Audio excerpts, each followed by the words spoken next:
Well, man, as always, you know, we keep the most amazing, talented, dopest guests on the show, and today's like no other.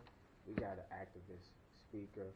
She has a business called Zero Waste Trash Talk Podcast, and she can also kick your ass because she a kickboxer, so don't mess with her. We got Maris on the show with us today. How you doing? What up? How you feeling? Man, I'm so happy to be here. Finally, right? Right. We tried to do this for, 2 months? Yeah, about 2 months, yeah, it was. We're here. Man. We're here. How you feeling today? Great to be alive, man. Isn't it? It feels so good outside, too. Everybody's upset. Yeah. They're like, it's not Yeah. 90, 100 degrees. Yeah, Like, now yesterday I was a little sad. I'm not gonna lie to you. Yesterday was a chill day, Yeah, though. it was. I came outside and I said, "Oh, I might need to grab my coat out the closet." It's It a little did drop. It did drop. Yeah, but no, today is beautiful. It's like the perfect amount of coolness and sunshine and just a little bit of wind for like you to let your windows down and stuff. It's beautiful. Yeah. I'm originally from the Northeast. I didn't mention that, but I'm originally from New Jersey. Oh, okay. So I know the weather right now is that's crisp. Yeah. I'm used to that. Yeah. I love that cool air Yeah. and the sunshine. It's beautiful. Oh my god. Yeah. So yeah, I'm feeling great. How are you feeling? Good. I'm cool. I mean, my Sundays are usually just for me to relax and try to reset myself for the week. So that's the kind of mindset I'm in. But I love to be able to, come and chop it up with people. So. And it's Memorial Day weekend. You gotta work Yeah, tomorrow. I have to work tomorrow. Right. And I do. I was telling my friends that I kept forgetting that we had tomorrow off. Like I would forget, and then some random point during the day, I'd be like, "Oh, I'm off on Monday," and I'd be super excited. And I forget again, and I remember the next day. I've been love living that. Yeah, I've been reliving that moment every day of this week. It's amazing, but I love the fact that I don't have to get up for it. Hey, but when you do what you love, It doesn't working matter. doesn't matter, It doesn't right? matter. I That's love how my I feel. job now. Mhm. Since I got this promotion, I love going to work. where you at? I'm at a company called Ascend, and we Wait, Ascend? Yeah, Over Ascend? Ascend Maximus. It's like a healthcare place. Okay, We might okay. have to bleep that out. We might have to bleep that. But yeah, we're just contracted to do different things throughout the country, different states, different healthcare assessments and different things like that. So I was luckily blessed enough to be able to make it to the IT side of that as opposed to doing other things. So the IT was really where I wanted to go when I first got there. That's your so, shit. Yeah, that was really what I wanted to learn because I thought that it would be super beneficial, even beyond that job, Love that. to do. So. Yeah, I ain't gonna cap like I like my job. So. Hey, yeah, man. It's okay. Look, you don't. I don't really know about your job, bro. I just know that you go to a factory, you go in the morning, and you come out. Right. Whenever they tell us to. Man, when we were talking about this, I don't know who I was talking to the other day, but just about your perspective. Yeah. You could be shoveling shit, but if you love life and you know that it's just good to be here, Yeah. then it could be the best day of your life, man. And people pick up on that. For sure. So no matter where you are, what you're doing, the energy is everything. Yeah. And you'll move up so quick in life, wherever you want to go. If people see that energy from you, no matter what you're doing, that's how it happens. Yeah. That's how it happens. And I mean, I'll say and for mine, I'm in a position that someone with a degree should have. I shouldn't be here with no. Nah, you should. Yeah, I'm saying if you're looking at it from a business point of view and what are in the requirements to take this job, Ooh, I could shouldn't be so there. relate to that. I so shouldn't relate. be here at all. But that's why it's just a blessing because it's you were able to make it somewhere that anybody else might not be able to make it to. So it was just a really dope experience. That's so, amazing. And I'm super happy grateful. for you. I appreciate it. Ambitious, you're on the way, dude. I mean, I Yeah. feel like what we're doing right now is your passion. Maybe Yeah. this will be Don't take the forefront. Don't let this blow out, because I'm quitting ASAP. Yeah. I ain't even call in. Yeah. No 2 weeks notice, nothing. Yeah, I don't blame you. Yep. But yeah. What you were saying about degrees, right? Mm-hmm. I went to college at University of Florida. Mhm. Had no idea what I wanted to do. Parents were like, "You're going, pick something." So I did, and I went for journalism. I got a job out of college that I didn't really have a lot of passion for, and just decided to take off from West Palm Beach, Florida to Nashville, Tennessee. And it was not planned for me to stay here, but I ended up staying here, and the first 2 years were rough, will not lie. If you go from Jupiter Beach to Nashville, Tennessee in the middle of the winter, a big transition. It's not. No, it's not. It is not. That is great a at challenge. all. That was a test. Oh yeah. And fortunately for me, I was able to find Hotbox where I teach kickboxing today, and I've been on and off doing that since 2013.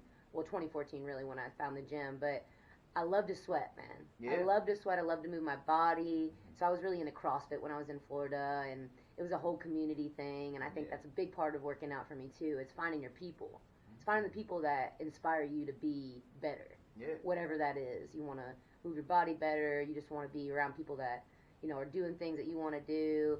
And I just fell in love with fitness. Yeah. So then moving here, I knew I had to find something. And I started going to different gyms. I was working in the restaurant industry, just trying to make some cash. Because when I stopped here, I didn't have any money. Yeah. Like, I know a lot of people with that story. I packed my car up. I made some stops along the way, and music was at the forefront of my journey. I just wanted to be around artists. Yeah. I wanted to be around people who love music as much as me, and just I knew Nashville had that. All sorts of artists. And a friend of mine, I sang in her wedding in East Tennessee years before, and she said, when we move to Nashville, you got a spot with us. Yeah. At least for a month, just to try it, kick it. Well, 2 months went by. They're like, you gotta go. But they were nice enough to do that for me, and it was rough in the beginning. But when I found Hotbox, I will say, Hotbox Fitness is a heated Muay Thai cardio kickboxing gym. So it had the heat, which I love, and the loud music. I moved from South Florida, y'all. I love EDM. I love house. I love dancing. So put those things together, and you learn how to do Muay Thai. Yeah. That shit was off. I loved it, and I got so addicted. You'd find me there once, twice, 3 times a day. And they were like, so, you think you might ever want to teach one of these classes? Yeah. And I was so honored, but so intimidated. It's like, oh, I don't know, man. But yeah, hell yeah, let's go. Right. And so the training went, and a couple months later, I was a trainer, and I dug into it. There was a conflict because at the time we didn't have a microphone for class, and part of it was part of the intensity was yelling. Yeah, for sure. And I was losing my voice, man, left and right. And I was doing open mics, and I was trying to write songs with people and out late and just the whole thing. I was working in the restaurant. My voice took a toll, and it was sad because here I was in Nashville trying to use my voice, right? But I found something else I loved. And then I was like, do I have to give up one? Yeah, like it's draining you from the other. I kind of did. So I stopped doing the kickboxing. And in the restaurant industry, I was meeting people, and I was still writing, but I was still losing my voice. Yeah. So I thought maybe it's something in the air. I was going to see doctors. I was 25, about to be 26, getting off my mom's insurance. So it was like a race against the clock. Like I gotta figure this out now. Like, I don't have the money to get some surgery that would be, I don't know, 30 grand without insurance. So sure enough, mom came down from New Jersey. We had my tonsils taken out. That was the only thing that they could really do because they didn't see anything. I didn't have any nodules, but you could tell that my throat, like my larynx, any of the singers out there, it was dry, man. They weren't slapping like they used to. And that happened, and I started to see some progress, but then my confidence just started to crash. Like I got depressed. Yeah. Especially not being able to teach kickboxing, which after all these years I learned what I was searching for wasn't necessarily music, it was connection.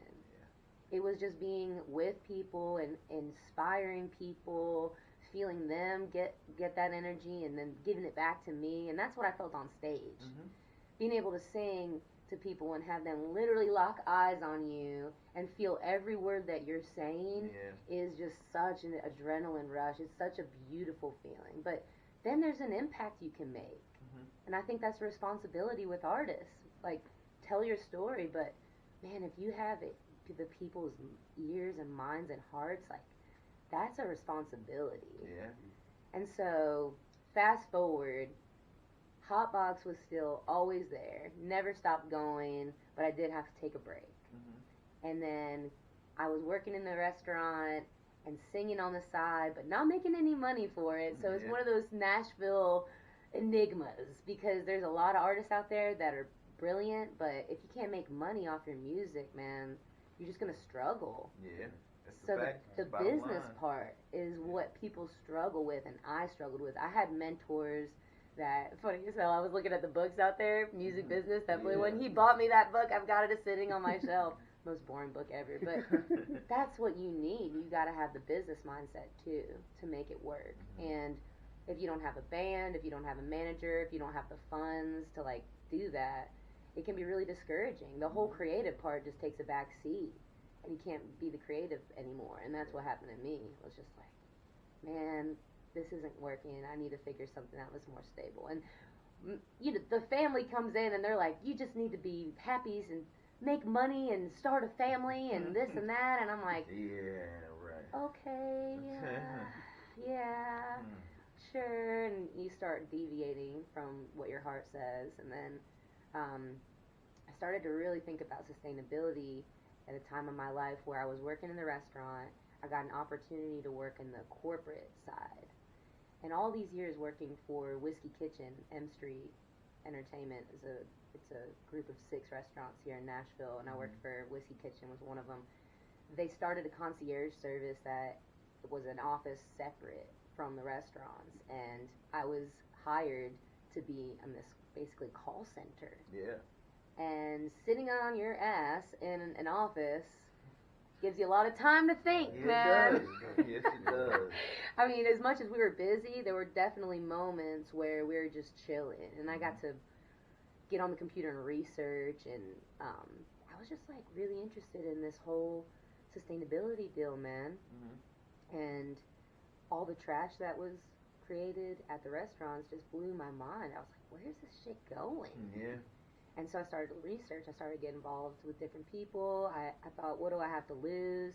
So I showed up at a recycling center one day, and I met Michael, who's the partner that started Zero Waste Trash Talk with me and my friend Jess. He met Jess at the Women's March earlier. So we were all connected in this really cool way. But when we started to get together and our minds started just going crazy, like, let's create content, let's create video. Because I'm a performer, man. Get me in front of the camera. Right. And teach me what I need to know. And how do we tell people how to compost and how to recycle and ask questions and all these things. And it was off after that. And I was teaching on and off at Hotbox and working in the restaurant on and off and doing the concierge on and off. And that's me. In a nutshell, Maris is everywhere all the time with everyone that wants to be there, you know? So things just started popping off. And I made a statement to my company, M Street. I was just like, hey, let me help you guys figure the sustainability thing out. It's important. It's the future. I would love to get the opportunity to do that for y'all. And they said yes, but it didn't really fall out that way. I was still in the concierge service, and I didn't have time to really put into what I was passionate about. So I eventually just ended up going, you know, and I took a leap of faith. Hotbox wanted me back full time. They were moving into a new location, and I thought, this is exactly what I need for my spirit, you know, like to be around people that want to listen, want to hear what I have to say, and I had a platform. Yeah. So I did that. I made the move, went to Hotbox. We got a new location. We were moving and grooving with Zero Waste Trash Talk, and we had all these ideas and things, and we had 2 events out of nowhere, out of thin air. We had 2 events, nearly 75 to 100 people each one. Out of nowhere. Yeah. People were just like, what is going on? From Instagram. They were coming, and they wanted to hear what we had to say. And second one had 8 speakers. We had 8 speakers at the second event, from Metro, from the council members, from nonprofits, recycling and compost companies, and it was just such a blast. Yeah. And we were going up, and then all of a sudden, tornado hit a market. We're going into the east side trying to do a to-go container, a reusable to-go container program. We thought, let's start trying to figure out how we can make money again. You got to figure out how to monetize or you can't sustain yourself. Sustainability is in everything, man. Yeah. And a lot of companies have learned that. If you have in this last year or so, you gotta think of new ways to survive when things change. Yeah. You gotta adapt. So we kind of missed an opportunity there, and we thought, okay, well, if we can't get these smaller, because we just put all our energy into helping with the tornado. Michael and I both live on the east side, so we were like, whatever we can do for the community here, that's what we're gonna do. Yeah. And after that, we thought, let's get a bigger scale. Let's see if Vandy hospitals or like catering companies, they want to use a reusable to-go container program. And then COVID hit. So nobody wanted to reuse anything. Yeah, that's true. Reuse went away. Yeah, it did. Disposable, single-use plastic, and single-use material was king. And it really, man, it put such a... Michael and I tried our best to see whatever future we could, and that's when podcasting started. Everyone heard the name, Zero Waste Trash Talk, and they're like, oh, you're a podcast. For sure, you're a podcast. No, but that's a great idea. I mean, people should be listening to the conversations that Michael and I and Jess had, because they were so, we would talk about that. We're like, why don't we just put on press record, basically, on a fly on the wall type deal and just listen to what we say when we had our meetings? Because it was so cool. I was the least experienced in the zero waste world. Michael was, in my eyes, the king. Like, he had all the information, all the research, and he was my idol. And then Jess as well. She was so smart and just so extreme in a way with the things that she would do for zero waste that it made me level with them in ways where I was like, this sounds crazy. Y'all are crazy. But damn, why not? Why not? Why can't I do that too? Or why can't other people do that too? Why can't we all think that way? Yeah. So they made me a believer, and I thought, this is it. This is the way. Then that's where the journey started, man. Did you consider moving to any other city but Nashville? Did I consider? Yeah, like any other cities? I was going to the West Coast, man. I was going to Cali, because I was like, that's where my people are. They're green out there. You know, it's on the ocean, because first 2 years in Nashville, I was missing the ocean bad. That's what I was going to do. I was just stopping through, calling it home for a second, but Nashville got me. I was like, I got to figure this place out. I can't just leave this place. I got to figure this shit out. Yeah. But I would love to live in California, or I'm actually visiting one of my best friends in Seattle this next weekend. Heard really great things about their sustainability projects and things up there, so I can't wait to see. But Seattle and Portland, Oregon sounds cool, and Chicago is actually on my list because somebody told me that was my city, and I've never been there. They're like, that's your city. I was like, what? You love Chicago. For real? Sure. So is that why did you ask that, Ambitious? Why'd you ask that? No, I was just wondering because everybody like moved to Nashville, so I just wonder like where it's like did you consider moving to? You know? Anywhere. I was in my car and I was just grooving. I didn't have any strings attached anywhere. It was kind of the most beautiful feeling, but the scariest feeling. Because when you don't have roots, I mean, you just gotta hustle, man. You gotta hustle all the time. And I got tired. I was tired of doing that shit. Yeah, it gets very tiring, depending, you know, with anything that you do. Just when you're at that point where you're trying to, you know, pursue your dreams or whatever, you're trying to make money or live your life. Yeah, it gets very mentally, tiring. physically. I mean, moving. I had moved 8 times in 5 years, and I was sleeping on couches. I was sleeping in my friend's kid's bed when they weren't home. And I enjoyed it for a time, but when the first house that I got with my own room and my own beds, everything I own is hand me down. I just bought no, that was hand me down too. My new bed, because I had a hand me down bed from the owner, the creator of Hotbox. I gave it to another girl that hired me, and she gave it to me. So it's like 20-year-old bed. Yeah. My boyfriend's like, when I got this new bed, he was like, you never knew, Maris, did you? You never knew what you were missing, dude. Like, you'd sleep on the floor, and it would be fine. But, yeah, I moved so much and just never had my own space to call mine. So when I did, it was crazy, actually. The rent for this place was $1,000, and it was on the east side of this big, beautiful house, and I had the best room in the crib, like front and center. It was wild how I landed on it too. I was actually looking at the net. It's like the crow's nest or whatever apartment upstairs. That was a shit show. And I was like, ooh, yeah, I don't really know I can do that. Yeah. But the girl was like, well, they didn't even list it yet, but there's somebody moving out downstairs. You might want to ask him about it. I was like, okay, what do I have to lose? I walked in, high ceilings, wooden floors, in this big, beautiful room, windows on all sides. I was like, yeah, when can I move in? So that ended up being a godsend, and then my landlord didn't want to be a landlord anymore, and she cut our lease short. It was such a bummer, man. But that's when I met my boyfriend, and I moved in with him, and he saved me, kind of, because I was ready to... Nashville just kept trying me, man. I was like, whatever, I don't have to stay here if I don't want to. That was the beauty of it, but that was also like damn, man, what am I doing? But everything worked out. Everything worked out for a reason. Guy that I was dating then, I'm dating now, but we broke up for 3 years, which was also needed. Anybody out there struggling in a relationship, it doesn't mean that you can't be with somebody. You might just need some time and space. And that's what I had to do. I had to go and look at me in the mirror and figure out what the hell I needed and wanted in life without anybody being involved. Yeah. And it was the best thing I did for myself. The first year was rough, drank a lot, didn't do a whole lot of anything really, you know. Second year kind of like peeled off of that a little bit, and a layer or two came off, and I was like, all right, wait, I'm okay. I'm figuring it out. And then just this last year, which probably was one of the most challenging and hardest years for so many people, was one of the best years of my life. Yeah. Because it was me.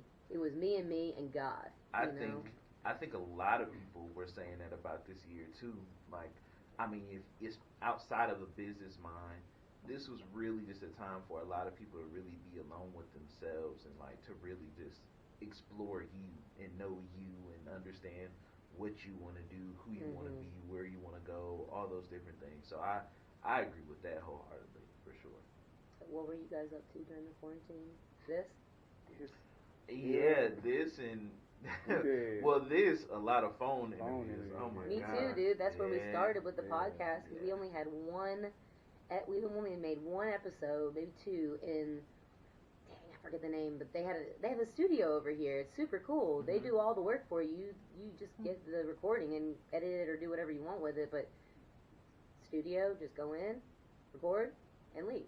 So we did one or two just to try it out. But then after that, the quarantine hit. We're like, how are we gonna make this work? Yeah, and it's like I say all the time. It's so different doing podcasts through a phone compared to being able to actually sit down with people. And it's definitely like a different energy because you can't really feed off of other people because it's different when you're not actually looking at that person. Did you use, so we had a program called Squadcast we used, so you could see each other. Yeah. But it was wild, man, because he had to do editing separate from the video and from the, he was a magician with it. It was difficult for us to do that just because of the editing aspect of trying to, get everybody's Zoom feeds and get that down. You have to have good Wi-Fi. I had to upgrade my stuff. To make sure that, and if other people were on at the same time in my apartment complex or whatever, it was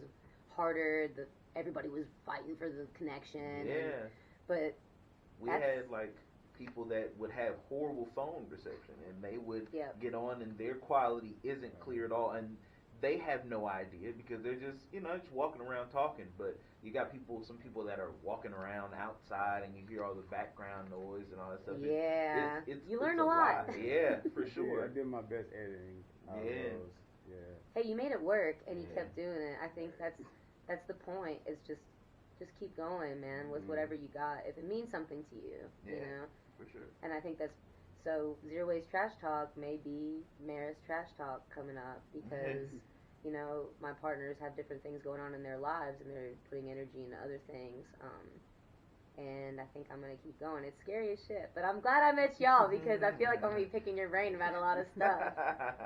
Probably. Yeah. But it's podcasting is just it's an amazing thing, and I'm grateful for it to have been created. Like, just to be able to sit down and just talk to people, and it's something that you have to to practice for in certain aspects, but then again, you don't. Like I don't have to learn something about coming in and talking to people. I can just come in with myself and the knowledge that I have, and just do it, and it'll work, and other people will enjoy it.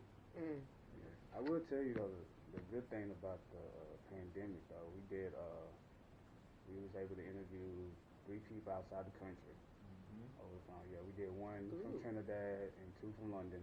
What? Yeah. All 3 of them artists, so we got to interview, internationally. Super cool. They were really good artists, by the way. Like, super cool. Yeah. But then most of the people that we interviewed over the phone was outside of Nashville, so like outside of Tennessee, matter of fact. So. Oh wow. And we were just doing a little traveling before it hit. Like we went to Memphis, we went to Denver. We did a lot of, well, not a lot, but we did travel. We had plans to do a lot more, and then boom, everything just changed. But yeah. I definitely commended us because, kind of like you said, like it's a difference between thriving and dying. Like to go through the pandemic and say, okay, let's actually figure out how we can still survive and still do this, and for whoever listens to make sure that we're still giving them content. And I think we did very well. There were a lot of people that didn't last. There was a lot of pods that I was listening to 2.5 years ago that I don't hear from anymore. We did 50 plus episodes last year. Yeah. That's awesome. Yeah. So it can be done. It can be done. We're not doing 50 this year, but yeah, right. But it can be done for sure. My partner Michael, I have a lot of respect for this man because he's so structured in a way that I'm not. Mm-hmm. So our podcast, after I listened to it, man, the quality and how well it's edited, and just so we put out 19, and for just us, little old us, that was tight, Yeah. And then hearing it and being like, wow, that sounds really good, and just we didn't really know what we were doing. I think that was for us. We hit it. We did really well. Did Hotbox close last year? We did for 3 months. So whenever March, oh man, this is a good story. Whenever March came and this whole COVID thing approached, I was on a run, man. I was going to Vegas. I just got a scholarship from another nonprofit to go attend a conference out in Las Vegas about sustainability. And it was called the Climate Reality Conference. And man, everything, I started hearing rumors about the conference being closed and losing our spots, and like, no way, man, what's this about? COVID, what is this about? This is not really happening. And then they shut it down. It was Al Gore's big conference, and I you have to apply, and then you got to pay, and then, I was rooming with people. I had a free room and board just because this woman had an extra room, like, everything lined up, and then they shut it down. It was a matter of 24, 48 hours, and it was like, that shut down. Flights got canceled. Gym's shutting down. My job is shutting down. And that was right after the tornado. It was that week of rain. It just kept raining and raining. My dog was going to get trained. I finally bit the bullet, and he was going for 2 weeks of training. And I was like, oh, shit. Yeah. Sitting on my couch. I'm like, what am I going to do? Everything just stopped. And it didn't seem real. So the first thing I did was looked online. I'm like, I'm going to Florida. I'm getting out of here. And you get mixed opinions from people. Like, that's not safe. COVID's out there. Da da da da. Like, this is back when we knew jack shit about it. Yeah. So I was wearing, like, I had 2 masks on. We were at gloves. Yeah. We showed up at the airport because my girlfriend ended up coming with me. Her and I didn't really know each other. She was another instructor at Hotbox, and both of us are from the Northeast. And she was like, I heard you're going to Florida. Can I go? I was like, hell yeah, buy a ticket, let's go. Because my friend in West Palm Beach, this other girl, was open to it. And just 3 of us, man. It was probably one of the best things I could have done for myself, because when we got there, they did shut the beach down like a day or 2 after we got there, but we were right next to the water, just her little cute house, and we just made healthy ass food, hung out, played music, like, just straight chilled. And it was wild. I mean, people were talking about this is going to go on for 30 days. I was like, 30 days? Get out of here. That's not going to happen. 3 months later, 3 months shut down at Hotbox. And we needed that too, because our business needed to revamp a lot of things that we were or weren't doing. Yeah. We had just been shooting it straight too since we moved into this new location. Go, go, go, go, go, go, go. It was kind of perfect for Hotbox too, as we had a time to sit down, really take a look at what was going on, what we needed, and people were coming to the forefront that hadn't before. We had some instructors that had these special talents. Like one dude, my boy Trey, he is one of the most amazing people I know, and him and his wife actually were instructors, and they came in with all sorts of ideas, because that's what they did for a living, was help startup companies. So we did phenomenally well when we reopened. Right. We couldn't actually keep people. We didn't even have enough room for people at the gym. Our classes, because we weren't full capacity, like we had all sorts of problems. We had good problems. Yeah. But man, we just went back to full capacity and no masks, and it feels so good. Yeah. It feels so good. I I love seeing people's faces. I love seeing smiles. I love like not worrying so much all the time. Yeah, but sure. our doors are open, man. They're open and swinging. Like people are in and out. They're coming to do the thing, and it's awesome. How hard is it to box in a mask though? Dude, we had these special tubers that were made, and I think we just got used to them, because the newer instructors that had to come in and use them were like, I can't breathe, man. How y'all been doing this? But it was like a ski mask almost, but mesh material. Because if you used a regular mask in there, it's 84 degrees, so you're gonna sweat it off. Yeah. It does not. It just, you literally were eating it at certain points. And I mean, we're fast. We move fast. We run around the room. We're doing HIIT workout plus punching, knee and kicking. Like, it's all a lot. Yeah. So I think I just got used to it. I mean, my endurance got built up probably because I was like having to talk, breathe, all the things, you know. And we made it easy. We made it look easy, is what I'm going to say. But that shit was hard. When are you guys coming? I need to, but I gotta go back to the regular gym first and get myself together, and then I'll be ready for kickboxing, which I'm going to the gym today. So. Ooh. Yeah. I finally started back. I've been so on and off the last couple months, but now it's finally gonna stick. So. Hey, it sounds to me like it's stuck because you're still going. Yeah, true. Yeah. I was taking boxing lessons. They slowed down though. Yeah. Oh, for real? Where at? Pepper boxing. Oh, Pepper. Yeah. My boy Ben, he was a teacher there. We who was it? Avery. It's Avery was teaching me. We actually interviewed him on the show too. But yeah. Cool. Yeah. They still got my money though. They still got some of my money. You get my damn money back. Ooh. Yeah, I'm calling y'all Pepper boxing. I'm gonna tag y'all in this too. Right. Yeah. Alright, so yeah, let's get into some music then. Let's get into this first song. I don't know, I just chose 2 songs, but we're gonna get into Trev Rich, man. Artist out in Denver. Y'all ain't go to Trev Rich. He used to be signed with Cash Money. So y'all make sure y'all check him out. He got his album out the dark right now. It's a dope album. We're gonna play Late Night Drive, and we'll be right back on You Can't Sit With Us Radio. And I like movies that like move me, like make me cry. Like there's like an epiphany that I have at the end of the movie. Those are like my top 3 movies are like Shawshank Redemption. Have you ever seen that movie? Yes, I remember when I was working at Blockbuster when it came out, and everybody was trying to get that movie. Let me tell you, you want to feel something. You want to feel true power in the journey and just belief and faith. Like, that's one of the best movies I've ever seen. But yeah, like that's my shit. What are you watching these days? What you got going on? What am I watching?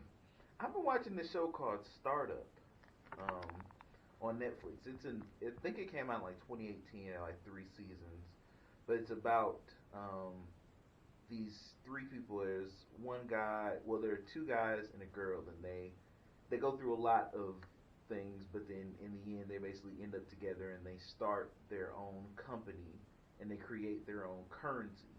So kind of like Bitcoin, and they make one called Gencoin, and so they basically make a company for that. They compete against one other company, and they get into a bunch of lawsuits and all this. It's just really big about being entrepreneurs and starting your own company. It's a really good show. Okay, well, you might have convinced me because that aligns with me at the moment because. Oh no, you will love Startup. Okay. For sure. I just saw it pop up on my Netflix one day, and I read the, you know how Netflix, they'll have like the description, and then they'll have like a short clip of it, and they played a clip of it, and one of the guys was actually saying like some really good like moving things. It was kind of like, you know how every show one character has like their own little speech that they give. It's a really big like monumental moment. And so they show one of the guys, and I was like, this looks like a really good show, and tuned in, and I've been glued to it for the last 2 weeks. I felt cool about binging it because it's not coming back anymore. It's over. So there are 3 seasons after that. It's done. Which might be a good thing. Yeah. Because Netflix binging is a real thing. Oh yeah, for sure. It really is. And I try to purposely not watch shows when they're actually on so that I can binge them, because I hate having to wait a week to watch something else. Like to watch the next episode, they leave you on like a cliffhanger. I can't do it. I can't do that. Oh goodness. No, not at all. Ambitious, what are you watching? You watch TV? He doesn't watch TV. Man. I love to watch sports. Yeah. Oh, you sound like my boyfriend. He's got on his phone. He's carrying it around at dinner. He's like, just 1 second, I just need to check something. I'm like, oh my god. What sports is he watching? Everything. I mean, he's from Memphis, so he just was into the Grizzlies, watching them last night. Unfortunately, I think they lost. They did. Yeah, he's gonna do some big things, man. He's gonna be able to lead that team, but they need to give him more of a team. What's his name? John Morant. Yeah, we were talking about him. He tries to fill me in, so I'm not like totally in outer space when the conversation goes on, but I don't really care for sports either, man. Yeah. I think I like those athletes that want to inspire, that do things outside of we had to make an impact with the power that we have. Oh, for sure. No matter what you do. And money is the root of all evil. And I think that as Americans, we put a lot of money and value into things that don't really mean shit. You know? So I love sports bringing people together and making them excited, but man, like, about world hunger? What about the waste problem, the sustainability? Like, I hate to be the downer, but it's kind of like, why can't we get behind that? You know? Like, and maybe we can. There's a lot of nonprofits, there's a lot of good athletes, celebrities, and people that want to do right, but I try not to get too caught up in, like, all the extra distractions, because I'm trying to be an entrepreneur myself, you know? I'm trying to get there myself, so inspiration will come from some things, but I feel like I'm inspired more by the connection I make with people like you and Tommy, and doing the real thing right here. For sure. Them fans be taking it too serious though. For real. They you see what they threw popcorn on Westbrook? Yeah.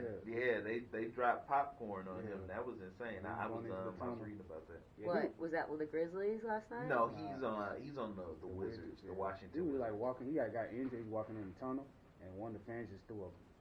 Come on, man! Come on. And then what else happened? Oh, Trae Young got spit on. You see that? No, I didn't see that. Yeah, it was at the Knicks game. And he was checking the ball out. As a matter of fact, it was right. 50 Cent was sitting right there in front row, right behind him. And there was a fan yelling at Trae Young. He just spit on the back. Yeah. Well, besides that too, the fans getting in fights. Yeah. Like ruthless fights, people dying because of this stuff. It's so crazy that we put it on such a pedestal in our society. And then just, the brutality that's brutality. That's harassment. Yeah, you know, like people are just, they need to learn somehow. I don't know. Somebody needs to teach them. Yeah, they even, they said the Jazz fans was harassing John Morant parents.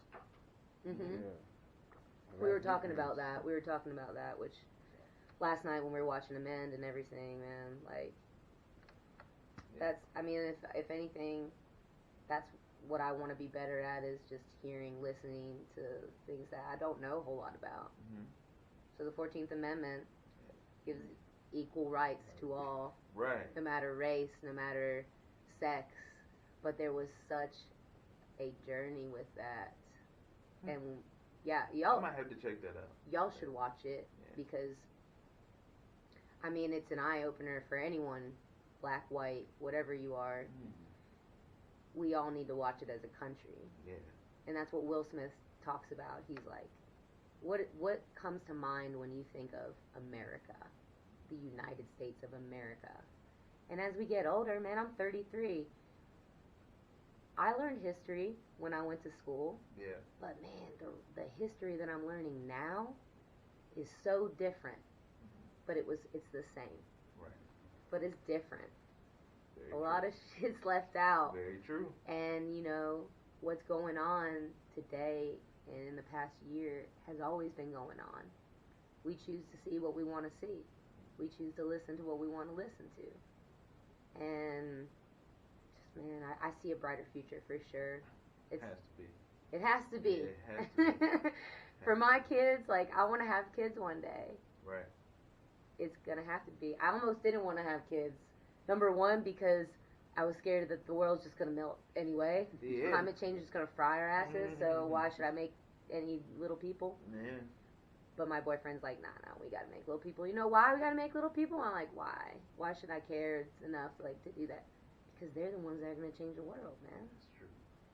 And I'm like, oh, got me. I guess all right, I might carry one around. All right, maybe one or two. Like, I don't know if you're ready for that, boy. But, oh God, yeah, the future is bright, man. I really believe that. It's been tough and it's gonna be tough, but we gotta stay strong together. Yeah, for sure.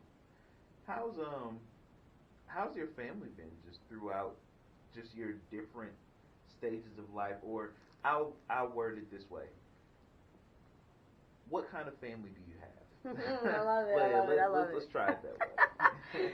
So I'm an only child. Mm-hmm. No brothers or sisters. But my mom, she had a couple different relationships where I had stepbrothers at one point. And I grew up in New Jersey, half in New Jersey, and then like a quarter in Florida, because my dad lived in North Florida. They were divorced when I was 3. So back and forth, only child. My mom's one of 8. My dad's actually one of 8 as well. And I wasn't really close to my dad's family. My dad suffers from alcoholism, so him and I have kind of been estranged a little bit these last few years. But I grew up with my dad and my mom both in the picture. Yeah. Very loving parents, both love the shit out of me, but different thinkers. Mm-hmm. You know, different thinkers than who I believe myself to be when it comes to being an entrepreneur, like creating my own thing. Very by the book kind of people. Mm-hmm. You know, my mom always wanted me to continue singing. Yeah. She was always a dreamer in that sense. She was like, but you know, the footwork to get there, we never really did. It was like, no, you are going to go to college and you're going to do. This is like looking back now. I think to myself, like, I wonder what it would have been like if I'd actually just dove right into my passion then. Mm-hmm. If I had the courage to kind of say, no, that's not what I want back then. True. Yeah. But I didn't. I didn't. I stayed kind of like the straight and narrow and was like, I had a few boyfriends that wanted to get married and have kids right away, and I was in my early 20s, and each breakup got me closer to who I am today. Yeah.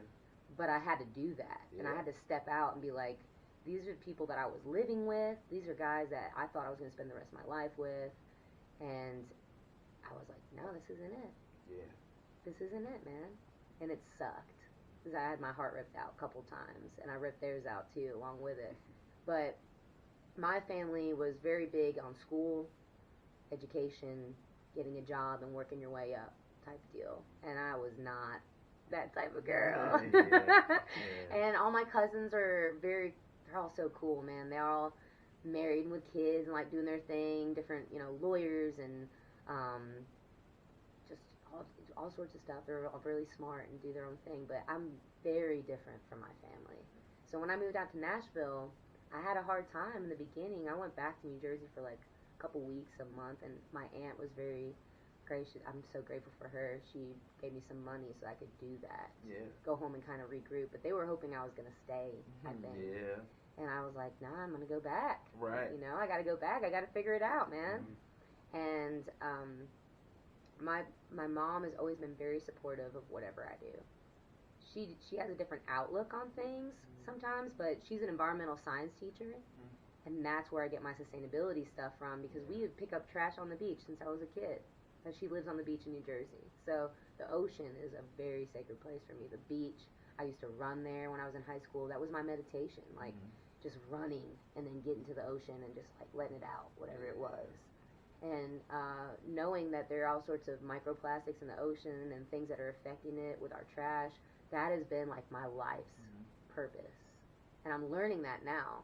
That's my life's purpose, is figuring out, how do I save this planet? But how do I save us, too? But it can't land on my shoulders, you know, like it's everybody. But my family has seen me grow into this person of so many different colors, like music. I sold health insurance at one point. That was rough. Learning how to kickbox, and like my dad, you know, when I told him about it, he just doesn't understand femininity, like in me, plus that. Like he's like, why do you gotta do that? You know, like I shaved my head one time. Like I just was like, I'm tired of hair, man. I saw Kate Hudson shaved her head for a movie. I was like, that's my cue. I'm doing it. And it was an extreme surprise for a lot of people. They were like, oh, something's wrong. Yeah. But actually, everything was right. Like I was feeling some sort of way, but that's, you know, when I broke up with my current boyfriend now, like we broke up and shaved my head and, you know, moved out and like was trying to figure out who the hell I was, but it was this beautiful thing. And over the years, my family, you know, I just saw my mom's family last summer. I'm going up this upcoming month for my grandparents' 65th wedding anniversary. Wow. And they're my heroes, my mom's parents. I never knew my dad's parents, my grandparents on his side, and I never really knew a lot of his family. But my mom's family is the core of who I am, because they're just, I mean, they're always going to be there, no matter what. They'll never desert me in any situation. Right. They're always going to be there. So, like, knowing that has been that's the biggest blessing in my life. But it's given me wings. Yeah. Because I took off, and every time I go home, they always have something to say. They're always like, you're different. That's what my grandmother said to me last time I was home. She said, it's good, though, but you're different. And I was just like, I'll take that as a compliment, Grandma. You know, like, I'll take that as a compliment for sure, because I'm proud of who I am. I'm proud of who I've become, regardless if I look different than they do or I don't have the same path that everybody else has. And I think that's really important. You enjoy being an only child? Yes and no, because I think it would have made me a little bit, I mean, I'm a well-rounded person because I enjoy people. Like, I enjoy being with people all the time. So it's kind of weird that I'm an only child. Most people do not know, like, they don't guess that off the bat. They're not like, oh, you're an only child? What? Yeah. I mean, some people are like, oh, it makes sense. Like, nah, get out of here. But I wish I had a sibling. I wish I had either an older brother to kind of, like, kick ass and, like, tell me what was up. And I wish I had, like, a little sister to kind of bring her into the world, be like, this is how you do it, you know? Yeah. It would have been good, but I guess I'll pray for a boy and a girl when I have kids so that I can teach them. I guess, and I mean, you know, having stepbrothers at different aspects, I guess that kind of help with those times of just. Yeah, I was the oldest, and there were three, you know, my oldest stepbrother was only a couple months younger than me. And then my middle brother, he was like 2 or 3 years younger than me. And then my youngest brother was like 4 or 5, 6 years younger than me. So we, maybe even more than that. Man, it's been a while. Like we don't really talk to them anymore. But yeah, that's just another piece of the journey, man. We lived with them for a good portion of my life. I had them around, and they were going through some things because their dad was getting a divorce, and he was trying to marry my mom, and big lawsuits all the time, and money is involved, and kids are involved, and custody was involved, so it was pretty rough. Yeah. It was rough. Yeah, I'm an only child. That's why I asked. Oh, okay. Spit it back. What about you? How do you feel about being an only child? What you said, everybody know it when they look at me. Cause I don't never talk like this. Is like outside of this, you're not gonna hear me talk that much. So, yeah, but that's how it is. But I enjoyed it though. I like being spoiled, so it's all good. I did get 2 Christmases and like 2 birthdays. Yeah. Because I got to go back and forth from mom and dad's to, you know, my mom's to my dad's and my dad's to my mom's. So that was cool, but I mean, I don't give a shit about gifts. It was nice to go to Florida in the summer, even though it was like rinky-dink, middle of nowhere, Florida. Everyone's like, "You're going to Florida this summer?" I'm like, Lake City, Florida, middle of nowhere. It was a really cool experience for me because I experienced the Southern culture at a really young age. Yeah. So you don't hear a New Jersey accent, you know, because Right. when I was in New Jersey, I experienced something completely different. You know, it was a different way of life. It's very fast. People aren't as nice a lot of the times, you know. They don't stop to smell the roses, for Right. real. And it's cool. There's a lot going on, and, you know, it's fun. But I really didn't dig it. When I went to Florida to see my dad every summer, it was just you get to stop and think and chill. And some people in the north are like, "Oh, I hate that." You know, my mom, one of them, she has a hard time relaxing. Sorry, Mom, if you listen to this, you have a hard time relaxing for sure. You need to let go and breathe. But I learned all that from my dad. My dad was he's a slow moving kind of guy. He's a simple man. And even though, you know, he struggled and still struggles with alcohol, never did anything in my eyes that, you know, he never put me in danger. He never made me feel like I was in a weird situation. I mean, there were times where girlfriends of mine didn't want to come over because they weren't cool with my dad. They were like a little uncomfortable with him. But then my best friend, this girl Nikki, man, I had a best friend and my first boyfriend were from Florida. So I was actually in New Jersey living a double life. I would always be like, "Mom, my friends are in Florida." So I'd come back to Jersey, and it was cool because I could really focus on what I was doing. I was a straight A student, man. Yeah. I was a straight A student. I busted my ass. I worked weekends. Like, I was in high school. I was working a real estate job on the weekends, like babysitting almost every day of the week, trying to save money. And I was an athlete. I played every sport. I was in the theater. I sang the national anthem for everything. Like, I'm the same person that I was then that I am now because I like everything. And I thought that was a curse at first. I was like, man, I'm never going to focus on one thing. I'm never going to give my energy like to one thing and really make it happen. But now I'm seeing the whole big picture and I'm like, man, it really is actually such a gift to be able to have so many friends and so many outlets everywhere because it's gonna create something really big one day. I'm not sure what it is yet, but it's gonna blow up. I'm so stoked. Yeah, I can't wait for that because I'm sure we'll be around to see it. Yeah, you're gonna be in it somehow. I mean, look at us today. We're just starting our journey together today. I know, right? So let's talk about your music. What do you have planned next? I love that Anything question. in the works? When people hear me sing, they get really upset with me because they're like, "Why aren't you doing that?"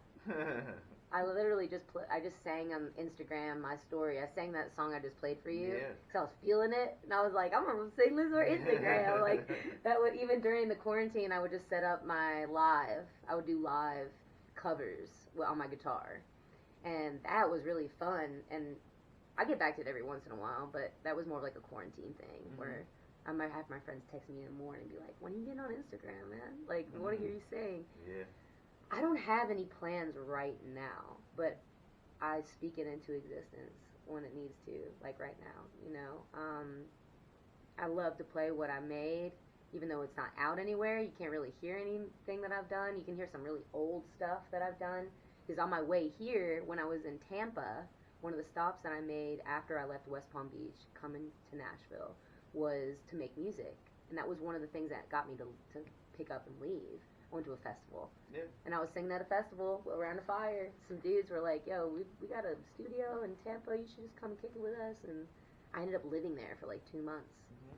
You know, chilling. Like, wakeboarding every day. Like, not really focusing. But I just broke up with a boyfriend. And I was like, oh, my life is over. Like, yeah, need some time to refocus. A lot of passion all the time, man. A lot of passion. But music.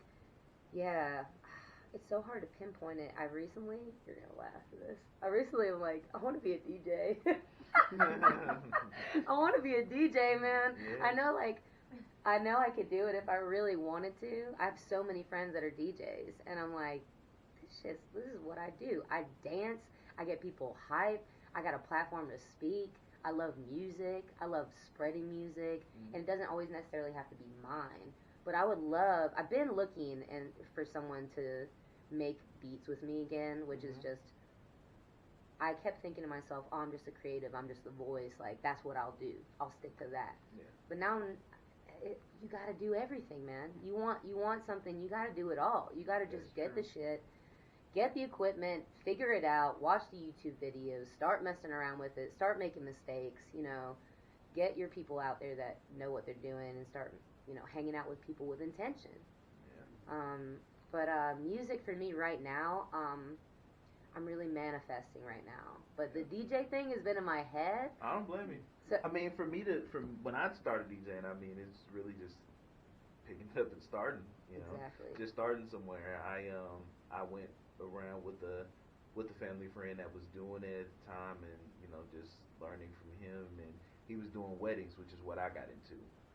So I do weddings here every month, and I'm doing maybe Hell 2 yeah. or 3 now. So I mean, it's the information is out there for sure. Right. The information is out there, like you said. A lot of this stuff is really as easy as sitting down and watching a couple YouTube videos. Some of it is finding people who have the knowledge, or you see them in the place that you want to be. Right. I can even connect you. There's a DJ network for Middle Tennessee where they're asking questions about things to do, about equipment they should get, things that they want to learn how to do, and it's the information is there for sure. Because I have instruments sitting in my house. I've never been an instrumentalist. Like, I like to play the guitar.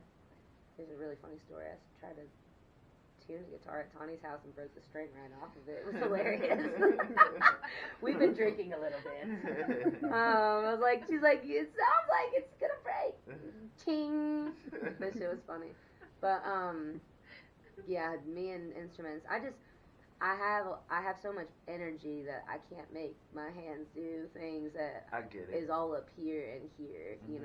I'm sure I could if that was like all I was doing, but. Yeah, no, I think a big lesson in my life too is knowing what I want and differentiating between, is it something that you could do? Probably. Is it something you have to do? Maybe not. A lot of people will be like, Maris, you gotta do this, you gotta do that, and I'm like, I used to be a yes girl. Yeah. Yes, sure, okay, and maybe sometimes I really didn't want to do it, or like it wasn't my thing. Right. You feel me? Like sometimes you just gotta be like, nah, it's not my thing, man. That's for somebody else. That's their thing. Yeah, for sure. But I'm always open to try things, and I think that's what kind of like distracted me or like stalled me from where my true destiny lies, which is with a microphone, man. It's with a microphone. I could be singing. I could be on a podcast. I could be with a DJ. But I'm a hype man, and just trying to get people excited about stuff. Talk about, I don't know how to pronounce it, Lululemon? Lululemon. Okay. Yeah. Yes. So last year, after getting back into the gym, actually during the quarantine, I'll give you a little story, because manifestation is real, man. You got to speak things into existence. You got to put it out there, no matter what it is, and you might get a no back. But I had been interested in being an ambassador for another company called Outdoor Voices here. And they came and took my class. Outdoor Voices did. This is before everything, right? Regular life. We're just out in the hot box doing our thing. And I really liked their clothes, and I reached out to them during the quarantine, and I was like, hey, I don't know what kind of programs you guys got, but I loved your stuff, man. I will promote the shit out of this brand. And they just didn't have it at that time. They're like, man, we just don't have the infrastructure for that right now. We already have ambassadors, blah, blah, blah. Like, that's cool. Anything changes, just hit me up. Yeah. But I had to speak it out there. And, oh my God, tenfold. I mean, Lululemon, I would never even imagine in a million years Lululemon would reach out to me. Right. Which is the highest quality in my eyes, the standard of where all these leggings and like women's athletic clothing come from. Mm-hmm. They broke the mold. They were the ones that did it. So they started coming. They opened a new store right by Hotbox, and they started coming to the gym. And I had the pleasure of teaching both managers. Yeah. And they told each other to come. So like one came, she moved from West Palm Beach. So we were like talking about Florida, and like, and I was just doing my thing. I was just happy to be there. I was just happy to be teaching. I was just happy to make some friends. I knew that she was with Lululemon, but she didn't, we didn't say anything about anything. Right. So she was like, her name was Kara. She was like, yeah, I'm gonna bring you some pants in next week. What size are you? And I was like, oh my God, are you for real? I mean, I'm already wearing Lululemon because that's what I like to wear. Yeah. It's expensive, but it's quality. Right. I've had my shit for years, and they fix it. If it breaks or like something's wrong with it, like they will make sure that it's right. They will right the wrong. So she brings me in some pants. She tells her other manager, Melissa, to come in, and we all are friends, and they ended up signing up, and maybe a month later, they're like, we would really like to talk to you about something. Yeah. Do you think you might want to be an ambassador? I didn't even know what that meant, but I was like, hell yeah, let's go. Like, I didn't even know what I did, or like, they're just like, we're going to give you some, some free stuff, and photo shoot, and da-da-da, is that too much? I'm like, yeah, no, that's great. That sounds great. Let's do that. And just, man, they've been so supportive of everything that I do. And one of the big reasons when they asked me to be ambassador is because of Zero Waste Trash Talk. So they knew about the podcast, they knew about sustainability, they knew about like my efforts in trying to just make this community a better place, this state a better place, this country a better place, the world a better place. And they saw that, and they were like, yeah, we want you to be an ambassador. And ever since then, I've been an ambassador for a year now, and I have another year. The quarantine made everything real different. So things weren't we weren't as involved with each other because they had to stop doing events. I did the very first live virtual event or virtual workout for them. They kicked off during the quarantine. So, and Hotbox had never done anything virtual before, so I broke the mold with that as well. And yeah, that was just such an honor. They're just here to support me any way that they can, and they have like a lot of amazing, brilliant leaders there, and just such a great network. So I'm inspired by the whole team, and just every ambassador on the Nashville team. All right. Well, one more question before we get into our next song. Since Tanya is here, how do you know Tanya? Yes. Tanya is here, everyone. If you can hear a cute little laugh in the background. Right. There she is. Really quick. This is the best story because this is how the real shit happens. But we met at my restaurant, Whiskey Kitchen, when I was working at Whiskey Kitchen. She walks in, bedazzled, Tawny-esque, and sits down with her man, and I was like, oh my God. Everybody stopped to see her, what I mean? It was just like, whoa. And I was in the back, and I was like, that girl is so beautiful. I don't even tell her, like, that's, you see it, you call it out, man. And before I could say anything, I walked past her, and she looked at me and tapped me on the shoulder and was like, I love your hair. I was like, oh my God. I was literally coming over here to tell you I love your hair. And it was really, that was just it, right? They left, and we said hi and bye, and we didn't exchange information or anything. They were here looking for a house. They were here just visiting. And a month or two later, or like longer. Yeah, I feel like it was like the next summer. She thinks it's like 6 months later. I feel like it was only a couple months later, but it feels like it was a long time. She and I were walking on the east side on the street. I was with my friend, a random ass night, and she's walking with Guy, walking across the street, and that's his name, not just like, dude, but Guy. And she stops me again. She's like, I love your hair. And I turned around, and I was like, what the hell? And she looked at me, she's like, wait, do I know you? And I'm like, I don't know, but we're about to know each other.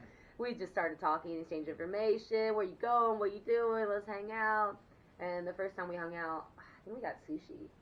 Was that the first hang? We did. Mm-hmm. It was over after that. I mean, we worked out together first, and then we got sushi later or something. But she loves to work out. She loves to write positive music. She was just getting started, man. I watched her blossom those last few years just into this incredible thing. And she was already an incredible thing, but she's my sister. She's my sister from another mister, for real. Like, and we both have short hair. We had the same hairstyle for a minute too. Yeah. So when people saw us, they were like, "Oh wow, wait, are y'all you? are." Wait, no, are you? Yeah. Wait, I feel like I just saw you. Wait, no. Yeah. That wasn't you. double take. Wait, that's not the same person. Okay. But yeah, that was thank you upstairs. So that was an arranged meeting for sure. It was super cool. All right. Well, Tony, what song you want me to play of yours? Oh, well, it's mine. Ooh. Oh, I guess it depends on the vibe you want. You want up? You want what you want? Let's go up. Yeah. Let's go with Like Me Like You then. Ooh, yeah, I'm into that. I've been listening to your stuff a lot lately. Yeah? So yeah, we're gonna get into Like I'd Me be Like listening You. to yours too, Maris. Come on, let's get with it. Let's get some music out. We need to Alright. join forces. Alright, let's do it.